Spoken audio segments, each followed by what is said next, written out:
আসসালামু আলাইকুম। প্রিয় শিক্ষার্থীবৃন্দ, কুমিল্লা বোর্ড 2023 সালের প্রিপোজিশন আইটেম নিয়ে আলোচনা হবে এই ভিডিওতে। প্রিপোজিশন করার ক্ষেত্রে আমাদের সর্বাগ্রে গুরুত্ব দিতে হয় মিনিং এর উপর। সেই ক্ষেত্রে কিছু হেল্প করে কিছু স্পেসিফিক প্রিপোজিশন, অর্থাৎ কিছু প্রিপোজিশনাল ফ্রেজ অথবা অ্যাপ্রোপ্রিয়েট প্রিপোজিশন আমাদের হেল্প করে। তো সেইগুলি আমাদের মুখস্থ করে ফেলতে হয়। তো যাই হোক, আমরা যত বেশি প্র্যাকটিস করব, এই ক্ষেত্রে বোর্ড কোশ্চেন একটি দারুণ সহায়ক ভূমিকা পালন করে, তত বেশি এক্সপার্ট হব এই ফিল্ডে আমরা। তাহলে চলো আজকে আলোচনা করব কুমিল্লাপুর 2023 সালের কোয়েশ্চেন। দেখি সেখানে কি রয়েছে। এখানে তোমরা প্যাসেজটি দেখতে পাচ্ছ, দেয়ার আর 10 gaps right in this passage.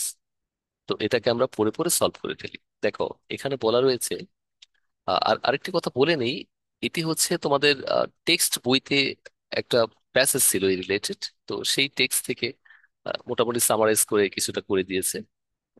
তো দেখো, এখানে লেখা রয়েছে craft work is an applied form dash art.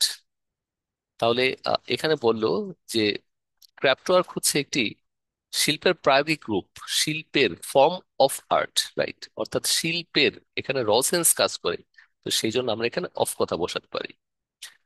তাহলে এই ক্রাফট ওয়ার্ক হচ্ছে শিল্পের একটি প্রায়োগিক রূপ, অর্থাৎ যেটা আমরা কাজের জন্য ব্যবহার করি, রাইট। যেমন এটাকে আমরা আমাদের প্রয়োজনীয় কোনো জিনিসের জন্য তৈরি করি। আচ্ছা, এটি আরো কি বৈশিষ্ট্য, এখানে একটা অ্যাপোজিশন দেওয়া রয়েছে, আ সোশ্যাল অ্যান্ড কালচারাল প্রোডাক্ট। আর এটা হচ্ছে একটি সামাজিক এবং একটি সাংস্কৃতিক পণ্য, reflecting the inclusive nature, right. অর্থাৎ এটার একটা বিশেষ নেচার তুলে ধরেছে এটা, ইনক্লুসিভ নেচার, অর্থাৎ ফক ইমাজিনেশনের যে মূল প্রকৃতি রয়েছে সেটাকে তুলে ধরে। তাহলে reflecting the inclusive nature of folk imagination, right. তো আমাদের লোকজ যেই চিন্তা চেতনা রয়েছে, কল্পনা রয়েছে আমাদের, সেটাকে তুলে ধরা হয় মূলত এই ক্রাফট ওয়ার্কের মধ্যে। A craft work which usually doesn't bear the signature of its maker. এখানে ক্রাফট ওয়ার্ক সম্পর্কে বললো, আর এখানে অ্যাপোজিশনে দেওয়া রয়েছে যে ক্রাফট ওয়ার্কের বৈশিষ্ট্য কি, যেটার মধ্যে সাধারণত যে তৈরি করে তার কোনো সিগনেচার থাকে না, স্বাক্ষর থাকে না, চিহ্ন থাকে না। তারপরে রিটেইনস এ পার্সোনাল টাচ, এটার মধ্যে একটা ব্যক্তিগত স্পর্শ থাকে। রিটেইন মানে রয়ে যাওয়া এটার মধ্যে। অর্থাৎ এই ক্রাফটওয়ার্ক সম্পর্কে বলা হচ্ছে যে ক্রাফটওয়ার্ক যেটার মধ্যে যদিও যে তৈরি করছে তার নাম লেখা থাকে না অথবা তার সিগনেচার থাকে না, কিন্তু তার মধ্যে একটা পার্সোনাল টাচ থাকে। তোমরা জানো, বর্তমানে যে প্রোডাক্টগুলি রয়েছে, বাণিজ্যিক প্রোডাক্টগুলি, বিভিন্ন প্রয়োজনীয় জিনিস আমরা আরএফএল বা অন্যান্য গ্রুপের কিনে নিয়ে আসি, সেটার মধ্যে নাম লেখা থাকে কোম্পানির। বাট ক্রাফটওয়ার্কের মধ্যে সেটা লেখা থাকে না। when you look dash a 30 years old নকশি কাঁথা, তাহলে আমরা যখন একটি 30 বছরের পুরাতন নকশি কাঁথার দিকে তাকাই, দিকে, তাহলে তাকানো ইংলিশটা হচ্ছে এখানে লুক অ্যাট, রাইট। যখন আমরা তাকাই 30 ইয়ার্স ওল্ড নকশি কাঁথার দিকে, উই ওয়ান্ডার ড্যাশ, এই বিস্মিত হওয়ার সেই ক্ষেত্রে ওয়ান্ডারের সাথে অ্যাট বসে, ওয়ান্ডার অ্যাট ইটস মোটিভ। তো এটার যে বৈশিষ্ট্য, ডিজাইন, রাইট, সেটার দিকে তাকিয়ে আমরা বিস্মিত হই, অ্যান্ড ডিজাইনস, রাইট। অর্থাৎ এটার যে থিম, যেই বেসিকটার উপর দাঁড়িয়ে আছে বা যে চিন্তা চেতনার উপর দাঁড়িয়ে আছে, যে নকশা, দ্যাট পয়েন্ট ড্যাশ। তো এটা নির্দেশ করে কি, আর্টিস্টিক ইনজেনুইটি। অর্থাৎ এখানে প্রিপোজিশনটা সলভ করে দিই, তারপরে আলোচনা করি মিনিং নিয়ে।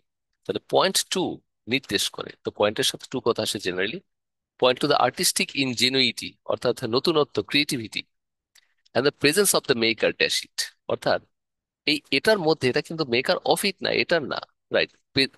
এটার মেকারের প্রেজেন্সকে তুলে ধরে, এটার মধ্যে যে প্রেজেন্সটা রয়েছে, সেই জন্য এখানে ইন কথাটা আসলো জাস্ট।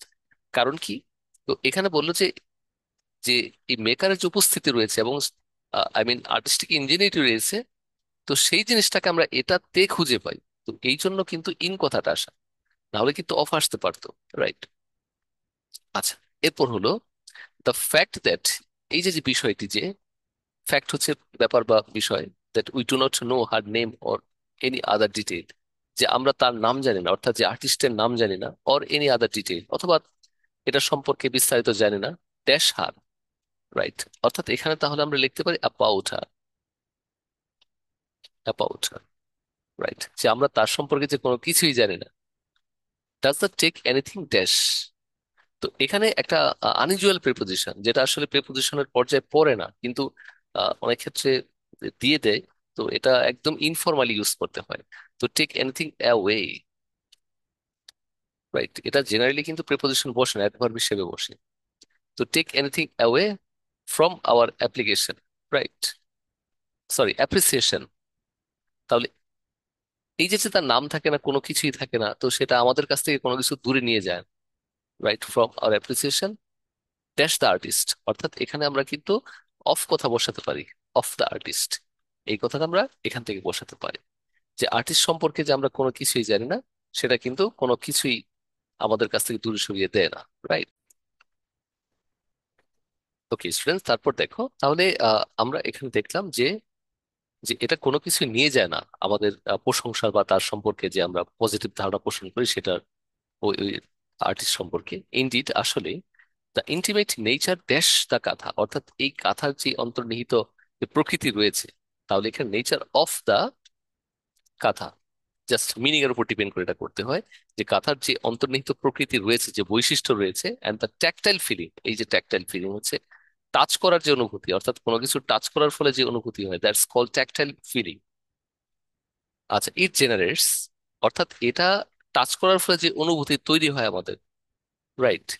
তো এটা এনিমেট, এবং এটা প্রাণবন্ত করে তোলে দ্য ওয়ার্ক, সেই কাজটিকে, and make it very inviting, এবং এটাকে খুব বেশি আকর্ষণীয় বা আরো বেশি আমাদেরকে আগ্রহী করে তোলে সেটার প্রতি, রাইট। ইনভাইটিং কথার মানে হচ্ছে আই মিন ইন্টারেস্টিং, অথবা খুব বেশি আকর্ষণীয় করে তোলে এটাকে।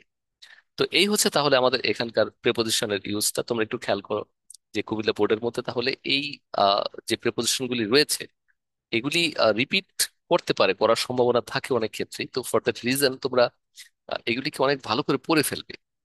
আর পড়তে পড়তে দেখবে যে তুমি যদি অনেক বেশি ডিসকাস বা গবেষণা নাও করো, তাহলেও আহ পড়তে পড়তে কিছু জিনিস তোমার আয়ত্ত হয়ে যাবে। তো সেটার জন্যই আসলে আমাদের বেশি বেশি করে প্র্যাকটিস করা উচিত কোনো কিছুকে।